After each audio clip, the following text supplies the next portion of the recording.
door zijn DNA, zijn digitale code, te wijzigen. Dankzij de ontwikkeling van de kunstmatige intelligentie krijgen we binnen 20 tot 50 jaar computers die hetzelfde bewustzijnsniveau hebben als de mens. Als we eenmaal die computers met een bewustzijn in een netwerk opnemen, kunnen we ze aansluiten op internet of ze de ruimte insturen. En daarmee zou de digitale Messias geboren zijn. Bye bye, minasan, sayonara. Bye bye.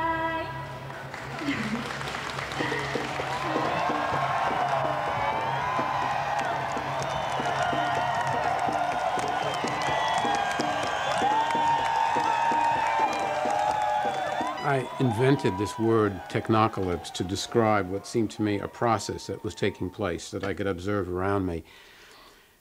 Technocalypse meaning the convergence of two very unlikely things, two seemingly unrelated things. The apocalyptic imagination, which has been around for centuries, and the rise of modern technology. And the connection seems to be this. The apocalyptic imagination is based on one fundamental idea, and that is that human life on Earth, and Earth itself, all existence is going to be transformed through the influence of a divine intervention. Now that idea, where it came from, it seems to be deeply rooted in human consciousness. But what is interesting is that as we approach the end of the 20th century, we now have the technology to translate some of those fundamental dreams, those archetypal visions of the human species, into reality. The difference, of course, is that it is we human beings that are transforming the earth and transforming ourselves. That's the surprise of history, that a vision that began as a prophetic and religious vision now seems to be in the process of being appropriated by humanity itself. And that convergence is what I mean by technocalypse. Hoe moeten we omgaan met al die drastische veranderingen in ons dagelijks bestaan? Hoe bereiden we ons voor op de technocalypse?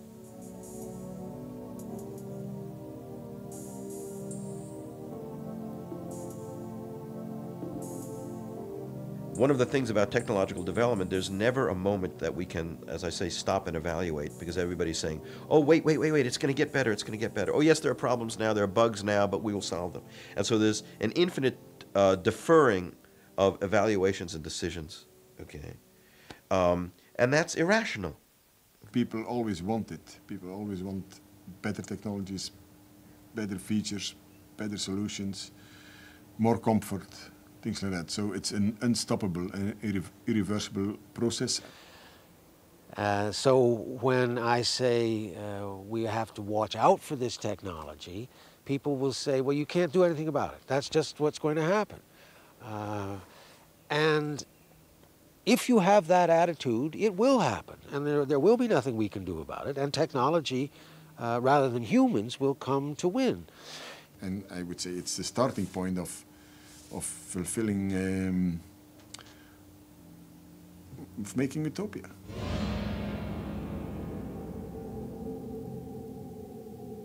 That notion that science can somehow be a salvific force in our lives, I think that is, in a sense, taking the Christian notion of a promised time of perfection and transforming it into a secular model, and saying that, in a sense, we don't have to wait for God to deliver the promised time of perfection, that we can, in a sense, become gods here on earth, and that we ourselves can emulate God through technology and therefore create this promised time of perfection. You will be joyful. You get to live with God forever and ever and ever and ever and ever. It's good. Trust Jesus. Zowel de voor- als de tegenstanders van de technologische ontwikkelingen geloven in een paradijs. De vraag is alleen wie er zal winnen. Is technologie het antwoord op al onze zorgen, of moeten we het juist uit ons leven bannen? You are abominable nation. You so-called white people, you ain't got much time left, because Christ said if you don't cut the time short, there'll be no flesh left to inherit the earth. You known as the mad scientists. I think that humanity will become extinct, but in the sense of a pseudo-extinction, in that it is clear that if we are going to be altering our own biology and transforming ourselves, that we are going to change, and we're going to change in enormous ways, in very unforeseen ways. And that means that Homo sapiens, as we know it now, will cease to exist. And the unavoidable question is, as we reach the end of mankind as we know it. It's the unavoidable conclusion. There's in theory I would say in theory it's all possible. There's no physical law forbidding this, no physical law. It's very strange to believe in the end of mankind as we know it, but logically there's no argument against it. You deserve hell. That's got to be a form of madness. It's got to be a form of techno-blindness to want the end of the human species, to transform it into a mechanical species.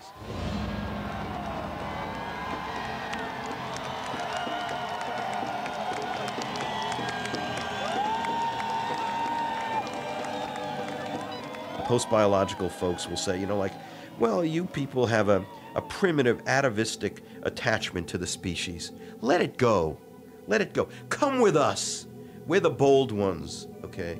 We'll move on to the, you know, that's really scary stuff to me.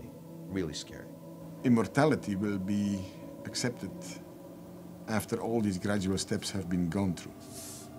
Today people look at you as if you are totally out of your mind to even dare to say such things. But that's what we wish for all the time, right? And it's possible, so it will happen.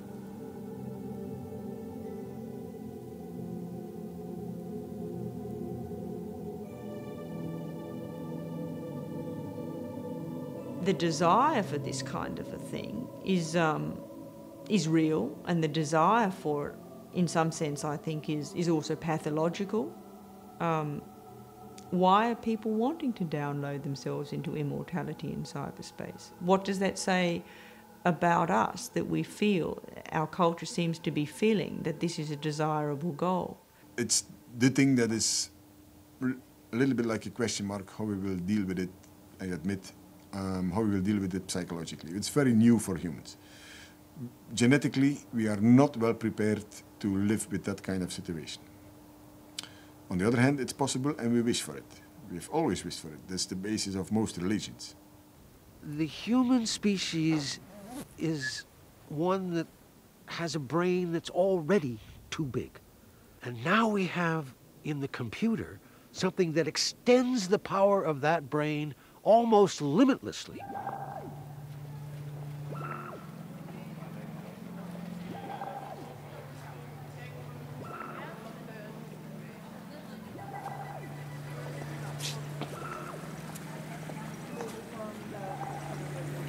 We're all stupid. We don't think very well. We can't remember more than about 7 numbers in a row before our brain gives up.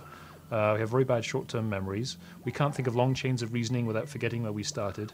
That's all design defects as far as I'm concerned. So is that an enhancement to improve that, or is it repairing a defect? It doesn't really matter. We should be using technology to make ourselves better. The machines are not the problem. It's the monkeys behind the machines that need to be addressed. I am convinced that these technologists at MIT, in all their fancy laboratories up there and artificial intelligence, are correct when they say that the question in another 50 years will be whether the machines want to keep us around as pets or not. I find pessimism about the future rather puzzling. It seems to me if you look at the long sweep of human history, it's very, very clear that things get better over time. We are able to have more humans. We are able to fight against diseases, childhood diseases, so that there can be more people and they can live longer. And isn't this wonderful? Well, no, of course it's not wonderful. That's exactly the problem. There are too many people and they're living too long and they're using up the resources of the earth for the human species. One species out of 1 billion species is using up all of the resources for its own material betterment. Every moment that I speak, another species is being extinguished. My hope is that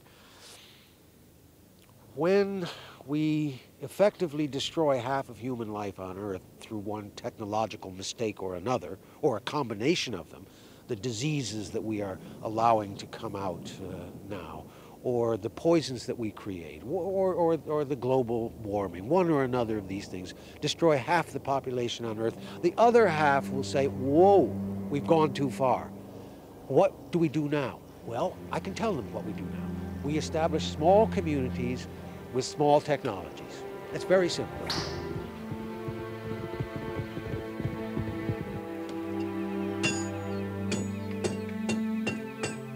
Just as we have today the Amish, who want to stabilize their culture at a late 19th century level of technology, I can imagine a group, I like to call them the humanish, who might want to stay merely human and say, you know, okay, we'll keep our internet connections, but let's not have any brain plugs.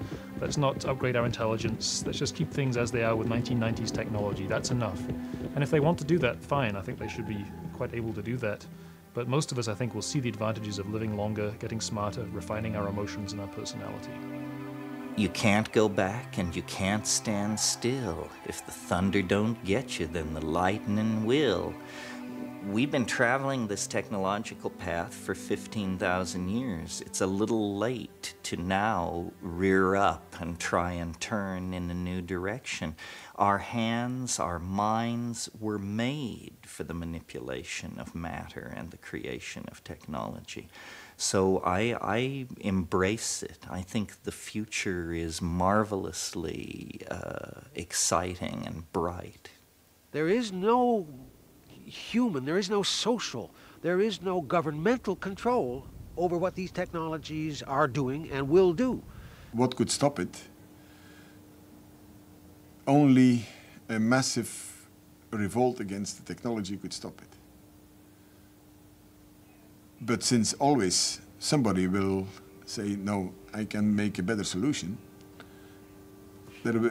people will find ways to make it. So whether there is psychological acceptance or not, it will come anyhow.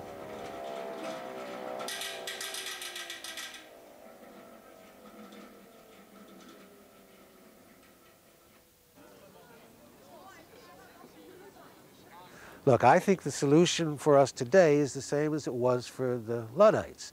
And the Luddites took a hammer like this, and a big 10-pound hammer, and they smashed the machines that bothered them. And this is a machine, I think, that bothers me and bothers our life and will destroy our life. Here's what we should do. And I...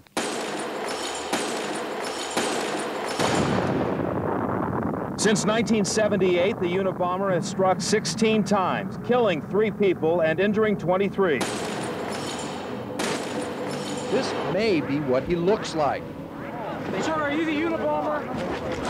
Sir, are you the Unabomber? Theodor Kaczynski, de Unabomber, was ooit een briljant wiskundige. Maar hij zei zijn baan op en trok zich terug in een hutje in het bos. Van daaruit begon hij zijn dodelijke bommencampagne, waarmee hij staatsvijand nummer 1 van Amerika werd. Zijn slachtoffers waren allemaal wetenschappers of mensen die zich bezighielden met technologie. In een door de Washington Post gepubliceerd manifest gaf hij de industriële technologie de schuld van al onze kwalen.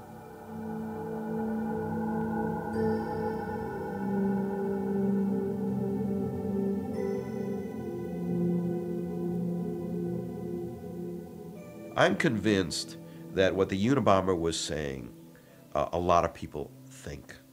And as he says in the manifesto, in order to be heard, I had to kill people. Okay, or we, because the manifesto was written as if it were a group. We had to kill people. Well, that's a horrible thought, but it's also true.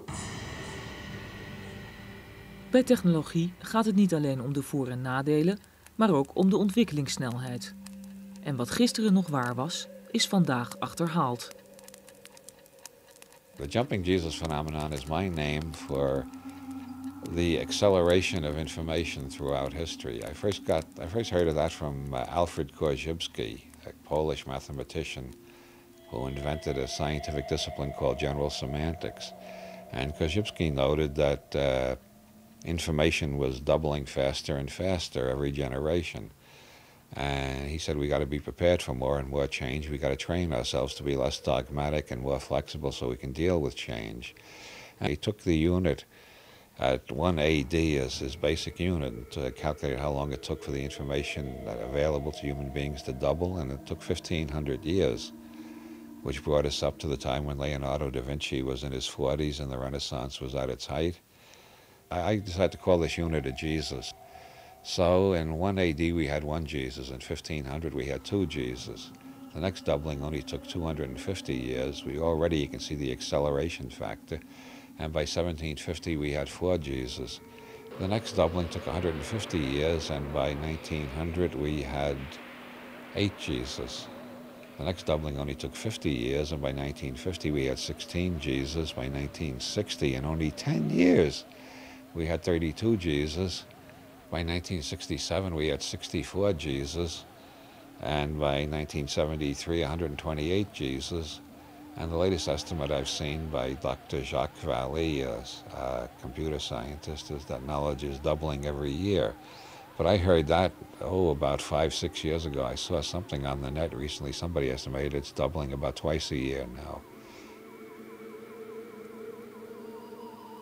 Obviously, if we're experiencing more change now in a year than we previously experienced in 1,000 years, we can propagate that trend into the future and see that a day will come when we will experience more change in an hour than we have experienced in the past 20, 30,000 years.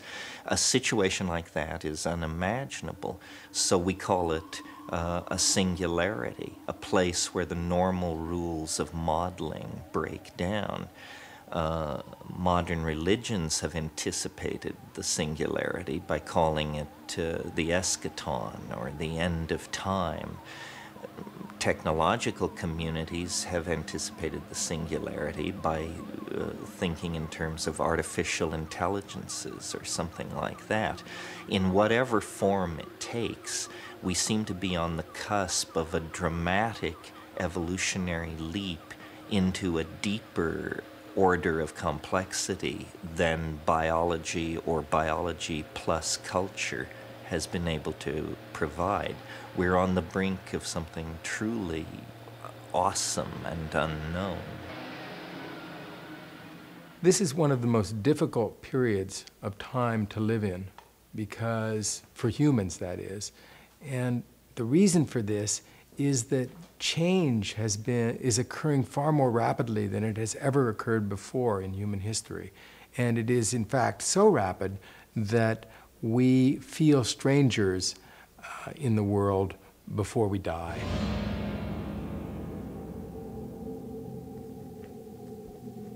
So, in a sense, this historical crisis, or this singularity that we're approaching, is like a transition from a low-dimensional world, say a world of 2 or 3 dimensions, to a world of 4, 5, or 6 dimensions.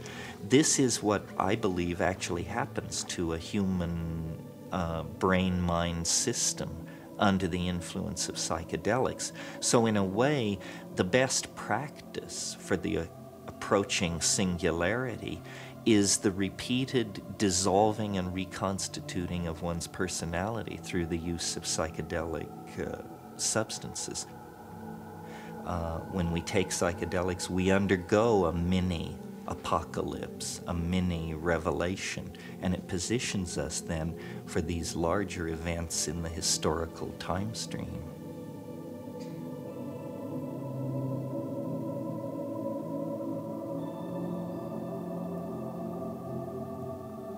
On the purely technical angle, you can biologically implement paradise, not just in humans, but in non-humans too. Essentially, we can choose the kind of beings we want to become. Now this will certainly take the form of enhanced intelligence, scrapping the aging process, redesigning our bodies. But the kind of strategy I'm interested in for serious paradise engineering is, let's say, to rewrite the entire genome so that there is no longer any need for people to experience unpleasant states.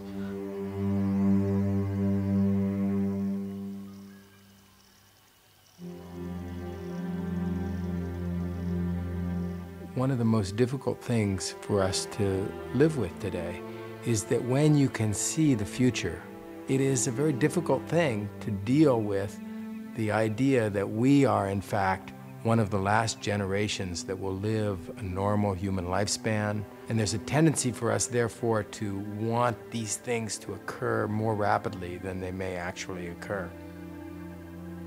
It's very sad if you die today, because you're lost forever, most probably. But on the other hand, if you can live another 50, maybe 100 years, then you really can hope for technology so advanced that it keeps you alive in a no-pain state. If you can live to that age, it's fantastic. It's only the beginning then. The only thing that you have to do is stay alive. That is all you have to do. We're into life extension. Bottom line, we don't want to die. And if we have to die, if there's no other option, let's live longer, healthier, more prosperous lives. I'm pretty confident that if I take good care of myself, another 50 years will have solved that problem, or at least extended my lifespan a little bit further. If that doesn't happen, then my backup policy is cryonic suspension. So if I don't make it, then that gives me another possible chance. Again, no guarantees. Maybe my brain will be destroyed too badly, but at least a chance, and that's all I can ask for. Cryonics. There's experimentation now with the possibility that a body might be frozen and revived. If the frozen traveler awakes, what will he find? The advance of science tempts us to speculate on the nature of the world which lies ahead.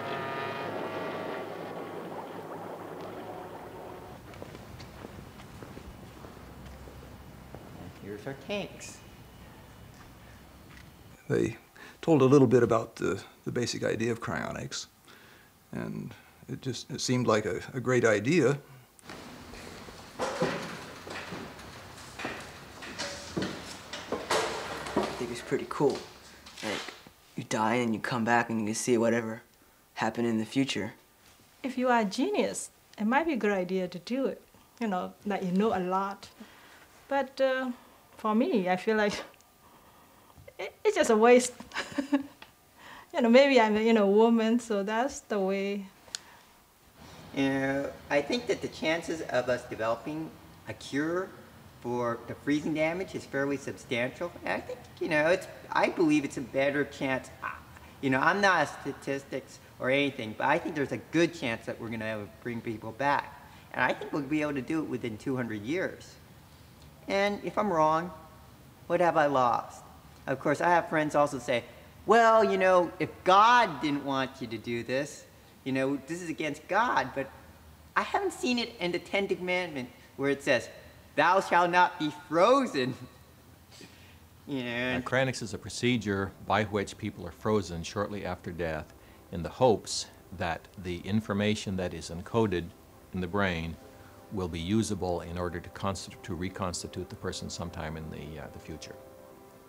Some people currently only have their heads suspended. It's a cheaper process. It takes less nitrogen boil off to maintain such a thing. But there could be some arguments that they're losing some part of what they are. It is their belief that future science will be able to develop maybe a new body or an android or something. We may have vastly improved bodies. They may be made of metal. They may be much different than the bodies that you're looking at right here. And however, the mind would be the same. And with this mind in a metal body, I might be able to walk around on some of the heavy planets, on Uranus, for example, or on Jupiter. So that is a possibility that's suggested. Another possibility is simply living inside a computer. To where we're living in a virtual world, a virtual reality. And if that's the case, there's certainly no problem with space. We'd be able to cram the entire human race into that computer over there.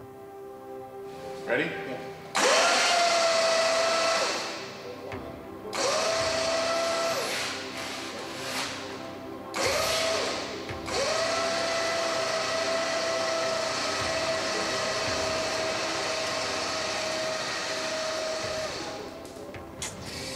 You guys are not going to get to see the very bottom tanks.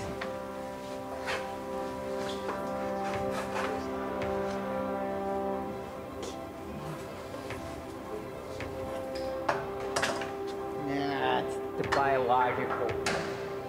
I think that's the biological. I can tell by the weight.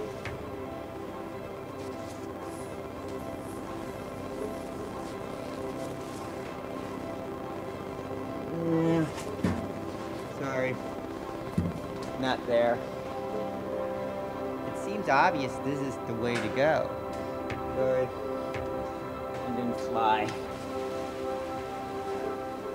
Cryonics has some religious aspects in that our heaven, in a way, is the future. And our God, in a way, is technology.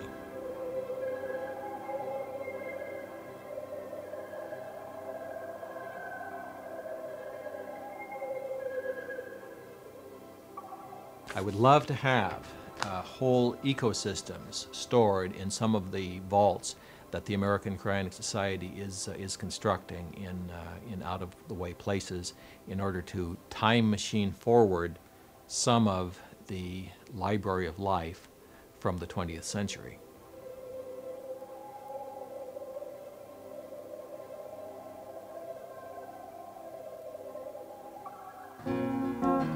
Dawn breaks, the world wakes. Biosphere 2 is like the Garden of Eden on top of an aircraft carrier. A beautiful garden above, and underneath, mighty machinery that makes her go. I'm singing of angels. Biosphere 2 was een project dat aan het eind van de jaren 80 in de Verenigde Staten werd opgezet. Een tiental mensen leefden afgezonderd van de wereld in een geïsoleerde omgeving. Biosphere 2 is in fact an ecological laboratory for studying the changes on Earth. Since within about 300 feet you have rainforest, ocean, savanna, desert, and so forth, rapid change. Besides that, it's a prototype space colony in the sense that when we get on other planets or other stars and so forth, humankind will have to live in biospheres, which are completely self-regulating, self-contained, in which everything is produced and everything is recycled. What would it be like?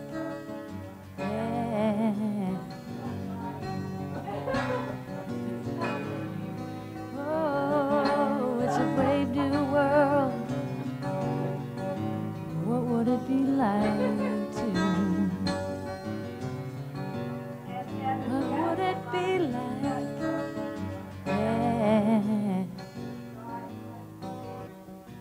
3 billion years ago, life existed on this planet, but it existed in a form that was unable to survive in an oxygen atmosphere. Life had to transform its form. In the future, life will have to transform its form in order to survive. In particular, it will have to transfer itself from its present DNA-based substrate into virtual reality. We will have to become computer simulations. The entire biosphere will have to become computer simulations if the biosphere is to survive.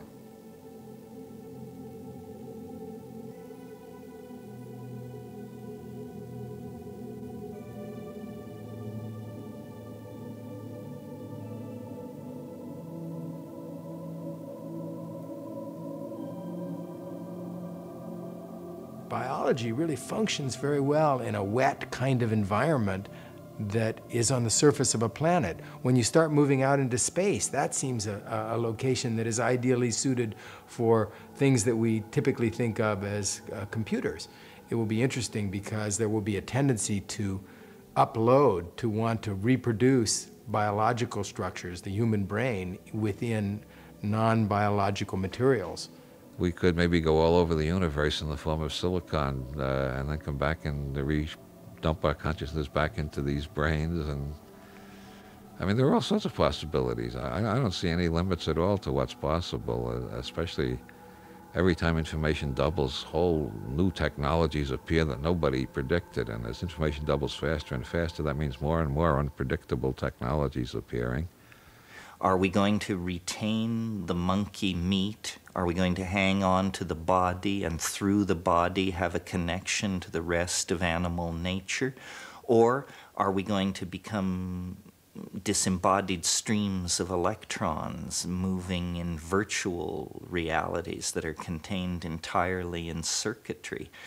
I think this will probably go both ways. There will be fundamentalists who want nothing to do with technological transformation, and there will be utopians who won't be able to get enough of it. This is probably the moral frontier where we each personally must make a stand. How much of the new technology and its reality redefining qualities do we want to take into our own lives?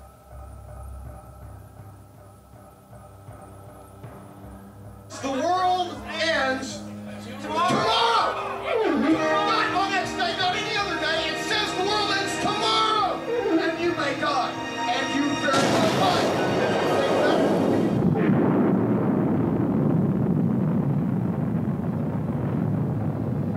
De zon is nu 4,6 miljard jaar oud en halverwege haar bestaan.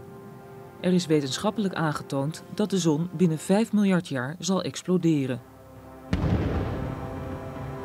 In order to survive, we have to eventually leave this planet, because if we do not, the sun will destroy it and us in 5 billion years. Sometime between now and 5 billion years, we have to move out into space and start to colonize it. The notion that you can solve all your problems by going somewhere else and colonizing somewhere else is, of course, at the root of the poison of colonization that began with Columbus when 500 years ago he decided that, well, you can't solve any problems in Europe, let's go find some places where we can solve our problems. And they go there and they find gold and they find people and they destroy the people, they collect the gold, and then they settle there. You think you've solved all your problems. No, you haven't. What you've done is export your problems to a new place.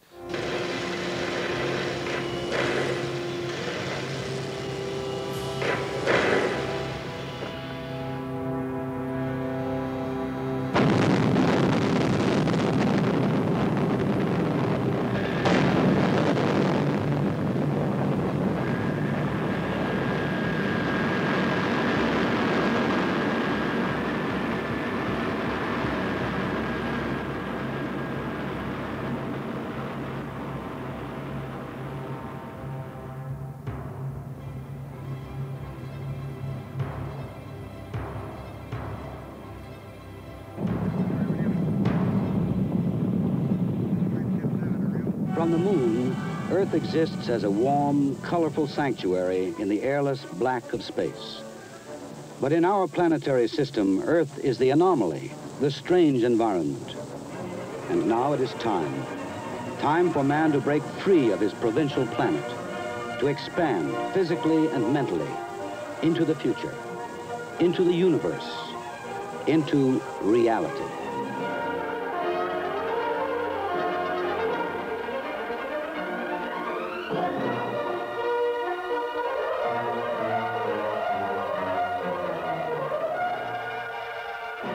How soon we put biospheres on Mars will depend on how soon we want to, on human effort. When Kennedy wanted to put man on the moon, it didn't take very long because everybody made a big effort. The technology is already available right now to put a colony on Mars, but we don't have the will to do it at the moment, or the desire. 3 men to represent the culmination of a dream and the beginning of a new concept of reality. I look at nuclear weapons, space exploration, artificial intelligence and cyberspace, and genetic engineering as all essentially religious projects. I spent some weeks at the archives in NASA, where the archivist had, simply out of his own interest, collected a great volume of documents about religion, and no one had ever looked at it before. And so when I went there, there was just this gold mine of material. And as I was reading it, I got more and more terrified, really, because the otherworldly aspect of the space program, let's say, divine pretensions.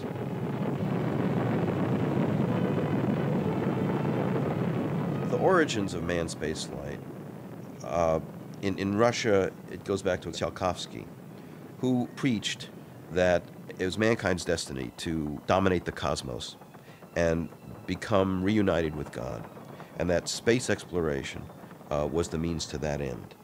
And he was really the father of modern rocketry. So they rose through the atmosphere toward the open vacuum. A trip not only through space, but through time. Science is the ultimate authority in our culture, and scientists cultivate the image that they stand between mortals and God, and that they are the new clergy, so to speak. The Human Genome Project, which is the largest technological enterprise of our day, Francis Collins, who runs it, is a born-again Christian and evangelical, very outspoken, who has written very straightforwardly that he thinks the most important event in history is the resurrection of Jesus Christ. He says that he will allow for God to intervene in the laws of nature, etc. Richard Seed, who in the beginning of January announced rather defiantly that he was going to clone human beings, went on to the radio and the television, and this is what he said. And I have a tape of this. He said to the whole world, God made man in his own image. God intended for man to become one with God. We are going to become one with God. Cloning and the reprogramming of DNA is the first serious step in becoming one with God. Life is basically computing. So what we should think of this life in the far future as being computers. The real essence of life, however, is not the hardware, but the software, the programs in the computers. For example, we humans might decide to upload ourselves into computer memory banks, which will then go out and colonize nearby stars. They will be virtual humans, not humans at the lowest level of reality, which is what we now are, but you might think of a spiritualized aspect of ourselves. This is solid science, but now science and religion have become intertwined. I can use either language, scientific language or religious language, to describe exactly the same thing.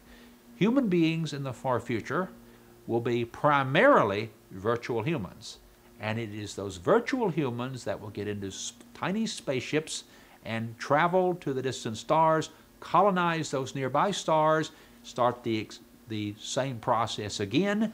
What will happen is the universe will be slowly but surely converted from its current dead matter state into a living matter state. In the far future, the entire universe will be one gigantic computing machine. Leonardo da Vinci heeft ooit de aarde vergeleken met de mens. De aarde was het lichaam. De rivieren waren de aderen. De bomen waren het haar. Het enige dat hij niet kon vinden was het zenuwstelsel. Zijn vergelijking is nu compleet. Het zenuwstelsel is het internet. I would almost say the internet is the Messiah. You know, Marshall McLuhan said that the age of the Holy Ghost would be manifest by the descent of electricity over the entire planet. One of the ways I look at it is I take a look at the birth of the web.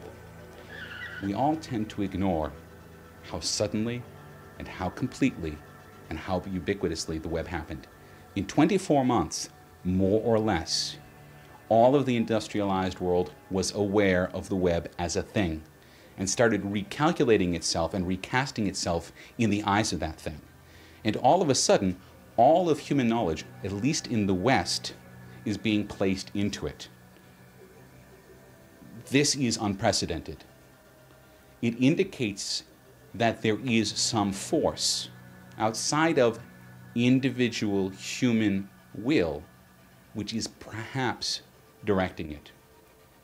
That would indicate perhaps the presence of a transhuman entity, an entity that incorporates individual human consciousness, but is in fact, in some level of organization, above or beyond it.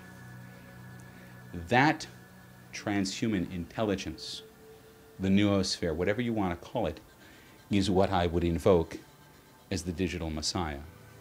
Access to information and a lot of intelligence which is everywhere and nowhere at the same time, it looks like metaphysical, it looks like creating God or the image of God. And that's no coincidence, because before the technological age, people were wishing this as a universal need. However, since they couldn't imagine technology that would ever bring that, they projected it in a God. They said, since we wish this, somebody must have it, and that somebody or that entity is God. So now technology is providing this, and it looks like God, but it's just the same old history that is repeating itself. It's evolution pushes us to reach for more comfort, more food, less work, and we're just providing our own means. We're making the technology to give that answer, to give these solutions. We may be on the threshold of acquiring godlike capacities. However, we will only, at best, through the agency of technology, become two-thirds the deity as described in the great biblical tradition that has been the inspiration of the Western world for thousands of years. That is to say, we may reach toward a kind of omniscience, we may reach toward a kind of omnipotence. Those are two facets of the divine according to the great tradition. But technology is never going to be able to transform us into divinely loving, merciful, or compassionate beings. That part, the moral dimension of our technological deification, remains a problem, remains a choice, remains a uniquely human challenge. And in that sense, Technocalypse does not change human history.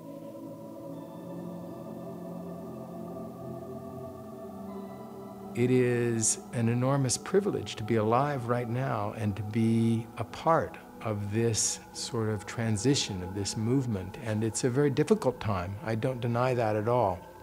I look at it more as a birth pain, that here is this change that's occurring and we're coming down the birth canal and there's blood around and it's a difficult process, but it's a birth that is occurring. It's not a death. And I think that when future humans look back on this era from several hundred years in the future, they will not remember this time as one when we squandered the resources of the planet, when we destroyed our planet, essentially. They'll look at this as an extraordinary moment in time when we developed the basic technologies, the basis for their societies.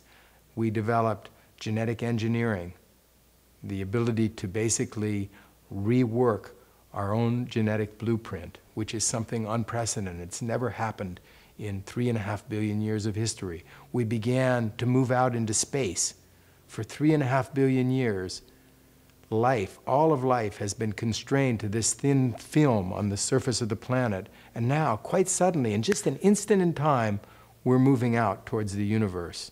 And the third thing that has occurred in our era is artificial intelligence, computers. Suddenly, non-living material is beginning to achieve a level of complexity that rivals that of life itself. So these are three things that are absolutely unprecedented in the history of life. And they're occurring now. And is it any surprise that this is something that is jarring and shaking up the environment and causing extinctions and this sort of thing? This is going to provide the basis not just for the next 100 years, but for thousands of years, tens of thousands, if not millions of years. And I see a long future stretching out ahead.